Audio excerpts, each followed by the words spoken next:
Hello, I'm back again for more of Revelation. I'm just gonna pick up in chapter 18. The last chapter, chapter 17, was about this great prostitute with the name Babylon on her forehead, and we're gonna get more into what's going on with Babylon. So I'm just gonna jump right in. After this, I saw another angel coming down from heaven, having great authority, and the earth was made bright with his glory.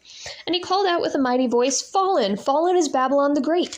She has become a dwelling place for demons, a haunt for every unclean spirit, a haunt for every unclean bird, a haunt for every unclean and detestable beast, for all nations have drunk the wine of the passion of her sexual immorality, and the kings of the earth have committed immorality with her.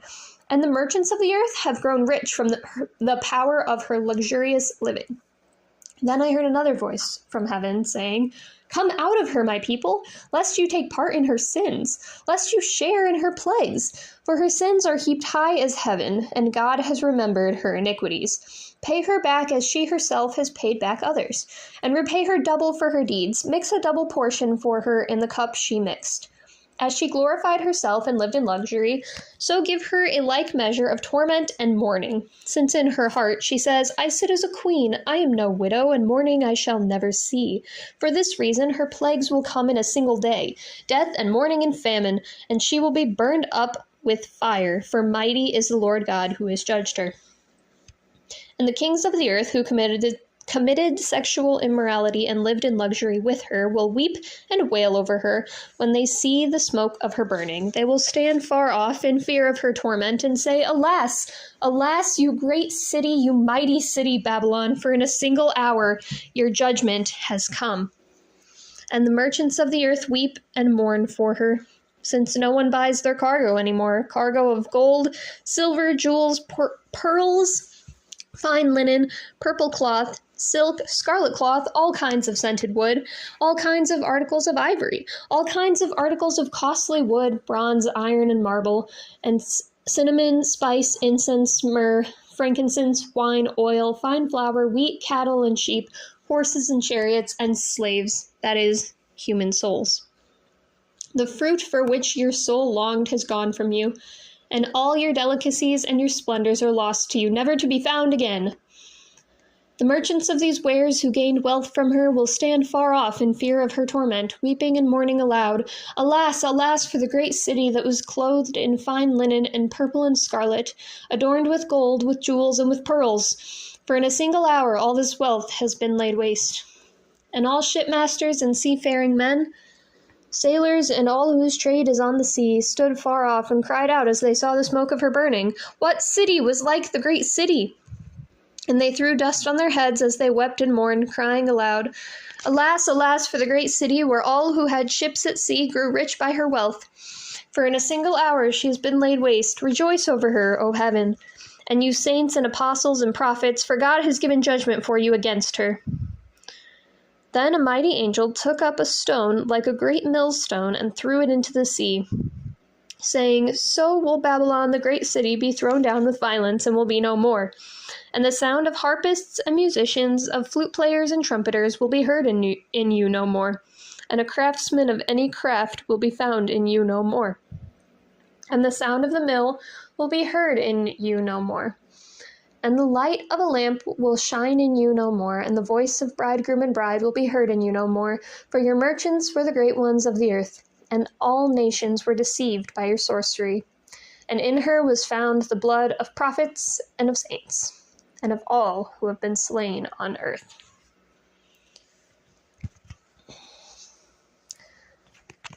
There's a lot that happens in that one chapter. There's a lot of grief among those who loved Babylon.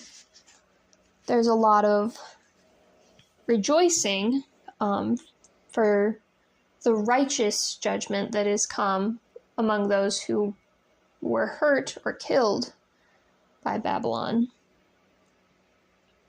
Hence the "Rejoice over her, O heaven. God has given judgment for you against her. Pay her back twice for what she has done. Like, these are pretty intense, pretty intense words here, and it's hard to read them without feeling it, without getting like it built up. I feel like even just reading it aloud, I could feel and sense how powerful these words are.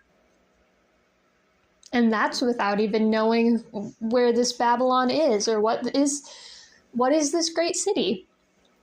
We know it's referred to as Babylon here, but is it the same place as Babylon back when Babylon was great? Is it a different city altogether that's metaphorically called Babylon? Because all of the nations of the earth, like all the kings of the earth, have committed sexual immorality with her. I don't really know. I don't have all the answers about this.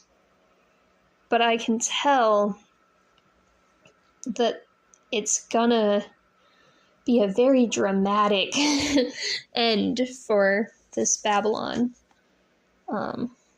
Hence, an angel comes down from heaven at the very beginning, and the earth is like, the whole earth is made bright just because of this angel's presence. And so it's a big deal. It's very widely seen and noticed that this angel is crying out these things, that fallen is Babylon the Great. Yeah, she was a dwelling place for demons and unclean spirits and things that God has said are not, I don't want to say not good, but in a sense not good, because back in the Old Testament, he told his people, don't eat these birds, they're unclean. Don't eat these beasts, they're unclean. And by that, he was saying these are not good for you. And so this Babylon has become full of all of these things that are not good for people. Evil spirits, unclean creatures everywhere. But all the nations have fallen into the traps that this Babylon has set, have drunk the wine of the passion of her sexual immorality, and the kings of the earth committed this immorality with her, and she made merchants rich. She made people rich around the world, just with her wealth. And in a sense, that makes me think of a couple different nations, I feel like. In a sense, it makes me think of the United States, just because there is so much sexual immorality here, and it feels like that's spreading to other places, but I don't know, maybe it started in other places and we're just now seeing the effects of that. I'm not 100% sure where all of this sexual immorality, LGBTQ, everything like that has originated. I don't know where that became the most like powerful and prominent, that it did spread to other parts of the world. I'm not sure. But it just makes me think of like when I am reading about how all of the nations have drunk the wine of the passion of her sexual immorality and the kings of the earth have committed immorality with her. It just makes me think of that movement, because there's so much sexual immorality involved in homosexuality, involved in transgenderism, involved in all of these things that go against God's design, changing who you are, being with people who God says you shouldn't be with, in terms of like sex and in terms of marriage, because God designed people very specifically for one man and one woman to come together and for them to be united for the rest of their lives. And there's something very special about that. But when you take any of that out of its context and you start changing God's design, it becomes immoral. And that's what has spread throughout the world. And I think I talked about that with the last chapter too. But it came up again, and it's so prominent that I can't help but ponder these things, that it's got to be related in my mind. I don't know how so much sexual immorality can spread in so many places so quickly without some sort of evil spirit at work in the movement. That's just the only way that I can really see it happening. And even, I think Paul was the one who wrote that our battle is not against flesh and blood. Our battle is against the evil spirits that are at work in this world. And that's a paraphrase. I'd have to go back and find the actual passage to quote it. But he says that, like, we're in this life, we shouldn't be afraid of circumstance and afraid of people, because God has us in his hands. But our battle is against the evil spirits and the evil forces that are at work in this world. And sometimes people are a part of those evils being able to spread and to work so powerfully, but it's the evil spirits that are behind it all. And I think that's important to remember sometimes, even just talking about the LGBTQ movement, is that there's a lot of people involved in it, but behind all the people, Satan's at work, and his evil forces are at work. And that's what's spreading it, because he knows that it's not good. He knows that it's against God's plan for people, and he knows what God wants for people, and he doesn't want people coming to God and receiving eternal life. He wants to pull as many away from God as he can. He wants to pull the elect away from God, as we'd read in earlier chapters, if he can. And so it's a lot when all of these unclean spirits are found in this Babylon, that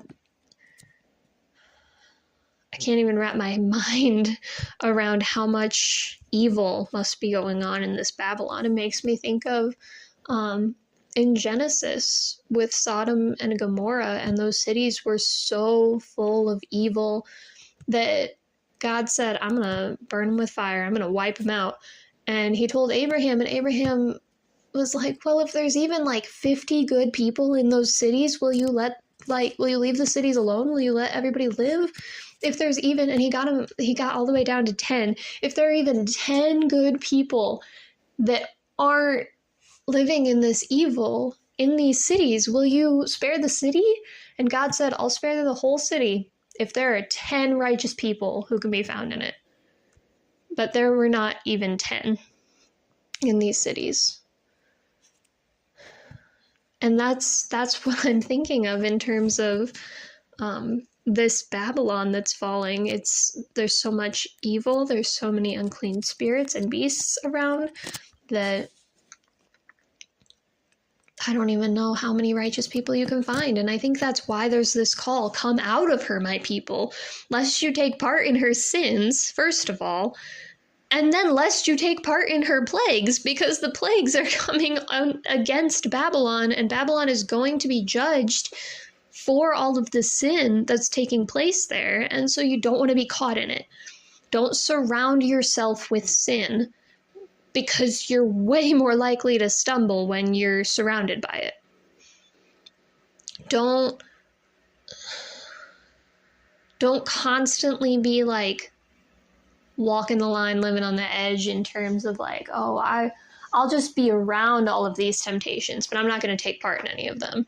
When you know that it's a temptation for you, when you know that it's a problem, and you're just, no, I'm not doing it. I'm just here with everybody else who's doing it. Well, how long until you go and join the people who you're surrounded by? And so there's this cry, come out of her, my people, God's people. He doesn't want to judge his people. The judgment is for the wicked. And so he's calling his people, this voice from heaven is calling God's people out of Babylon. Her sins are heaped as high as heaven, and God has remembered her iniquities.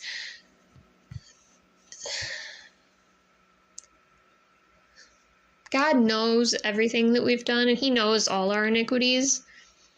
But when he forgives us, he chooses to forget and to put our iniquities away from us. He separates our sin as far away from us as the east is from the west. You can't measure that. You can't track that. It's just so far away. He does not keep it on his radar when he forgives us, when we ask for forgiveness. But in this city, nobody's repenting. Nobody's asking for forgiveness. Nobody's stopping their sins and turning to God. The sins are heaped as high as heaven, and God has remembered her iniquities. And so Babylon is gonna get hit really hard with judgment, paid back twice what she has done. Not just pay her back as she herself has paid back others, but repay her double for her deeds, a double portion in the cup she has mixed. So like as bad as she's caused it for other people, it's going to be twice as bad on her, because she glorified herself and lived in luxury. And I think that's a warning too. Don't glorify yourselves and just live in luxury and live in sin, but glorify God and use what God has given you for him. Because this is what she said, like she was in her heart. I sit as a queen. I'm no widow. No mourning will I ever see. She's got an arrogance about her. That's cocky. I sit as a queen, and I will never mourn. I will never suffer. But God says, no, you're gonna get a measure of torment and mourning. Your plagues will come in a single day, death and mourning and famine, and shall be burned up with fire, for mighty is the Lord God who has judged her.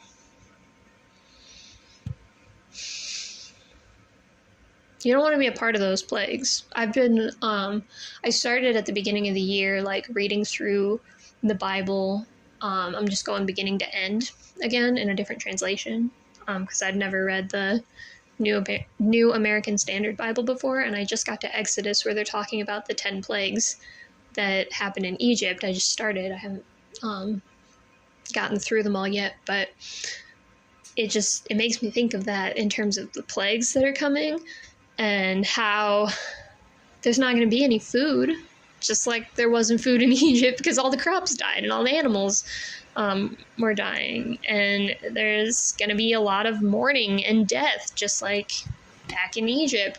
All the firstborns died, and there was a lot of grief and a lot of mourning because all of these firstborn sons from all these households and all the firstborn of their animals, they all died. And there was just so much that happened. And those are the plagues that I think of when it says all her plagues will come in a single day. How much it's gonna happen in that one day. It's gonna be a crazy big deal. You can't miss that. And she'll be burned up with fire, just like Sodom and Gomorrah were back in the time of Abraham. And it's a big deal because the kings of the earth are grieving because they can tell what's happening. They can see that Babylon is being burned up and destroyed, and they know that it's going on. And so they're crying out, "Alas, alas, you great city, you mighty city, Babylon, for in a single hour your judgment has come." It happens quick. 1 minute, everything could be fine, and the next minute, there's the judgment. It's starting. But the world, the merchants of the earth around the world, are grieving and mourning because nobody buys their stuff anymore. Nobody buys all of these different exports that they have.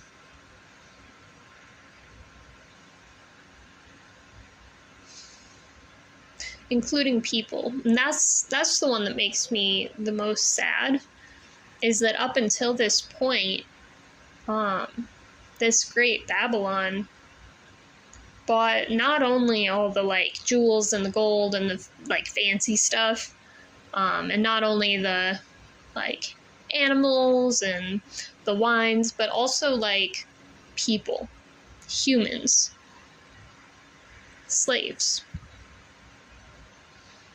And that just, especially in America, where there used to be a lot of slavery, and now it's outlawed.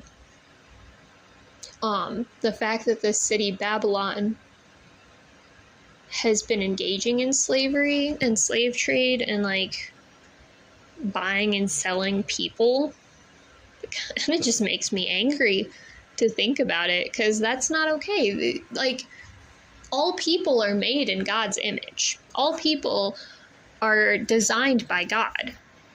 And he knows every heart, and he knows every person and every life. And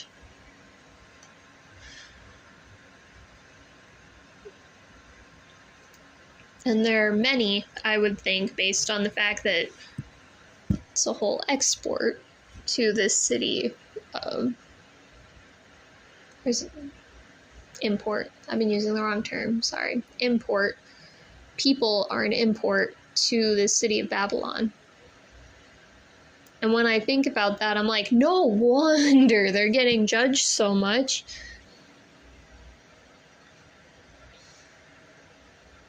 It's hard to think about. Because I wasn't even alive when slavery was prominent in the U.S. It feels like it was forever ago now, but I know in the grand scheme of things, it wasn't that many generations ago even. But there's still a lot of repercussions and a lot of hurt because of that slavery that was going on in our nation for so long. And I can't imagine how difficult it must be for those people who are being traded and sold and treated like a commodity and not like a person. That's just terrible. It's terrible that anybody would have to go through that.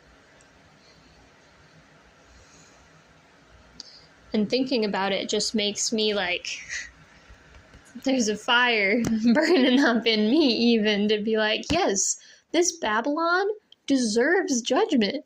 This Babylon has it coming. The fruit for which they longed is gone from them, and all your delicacies and splendors are lost to you, never to be found again. All of these people who are grieving that Babylon has fallen, they contributed to the problem. They took part in the luxury, in the wealth, in the trade and everything, and now they're sad. Who's gonna buy their stuff? Who are they gonna sell to? Who are they gonna be able to do business with anymore at this point? Because Babylon's not here anymore, and after everything that happened there, who's gonna want to take part? Like, no wonder they're crying out. But at the same time, I think it's due for Babylon. But even like those who travel and who are on the sea, who were far away and saw it happening, they cry out too. What city was like this great city? They're all throwing dust on their heads, which is something that people did back then to show that they're grieving and mourning, and are just crying out. In a single hour, she's been laid waste. But that part, rejoice over her, O heaven, and you saints and apostles and prophets, for God has given judgment for you against her. I think that goes to show, like, the people are crying out this, all the merchants and the seafarers and all of that, they're crying out. They know. They knew that Babylon was against God's people, all these saints and apostles and prophets who, like, she had drank the blood of the saints and of the martyrs. Yeah, it was pretty obvious that the city Babylon was very against God's people, and you probably could die for walking into it. So no wonder. Then there's this angel who takes up a stone, like a great millstone, throws it into the sea, and continues just saying, this Babylon, thrown down with violence, they're not coming back. They're no more. The sound of musicians, no more. Not in this city. Craftsmen, not going to be found.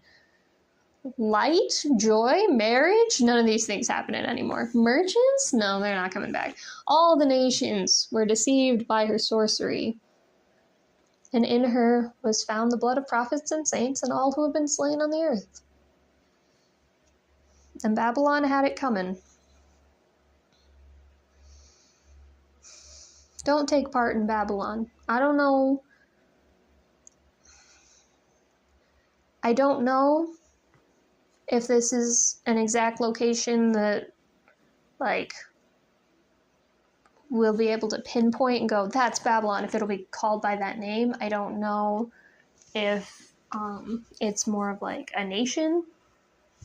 I don't really know what to make of that, but what I do know is that it's full of sin, full of it, surrounded by it, indwelled with it, and sexual immorality being a big one, and that it's a very big influencer in the world, this city, because the rest of the world takes part in it, and the rest of the world just follows along, and it's just, don't take part in Babylon. You don't want to be caught up in that judgment. It's going to happen quick, and you're not going to be ready for it if you are a part of it. So just instead, let's live for Jesus. Let's be prepared for whatever God has planned, whenever it may happen, because we don't know the day, the hour that these things are going to take place. So that was pretty heavy, at least felt like it for me. But when we get into the next chapter, it's going to be a much more joyful chapter. We're getting out of the judgment piece, at least for a little bit, and moving on to something that's much more cheerful and exciting in a more positive sense that is going to be happening. So can look forward to that. I am gonna, as we continue reading in Revelation, I'm still using the ESV for that, even though I've started reading through another translation on my own, just for the year, because I already started this Revelation reading. I almost said study, but I'm like, it's more of just look at what it says and let's think about it for a little bit, as opposed to looking into other resources or interpretations and things. Like, I've shared some of my interpretations based on what I've thought, but I guess if you want to consider this a study, that's up to you. I wouldn't, but to each their own. So I'm going to just keep going through that in the ESV. That's what all of this has been in. So I'm going to keep on pondering and hopefully jump into the next chapter of Revelation pretty soon. But thank you for listening. Bye.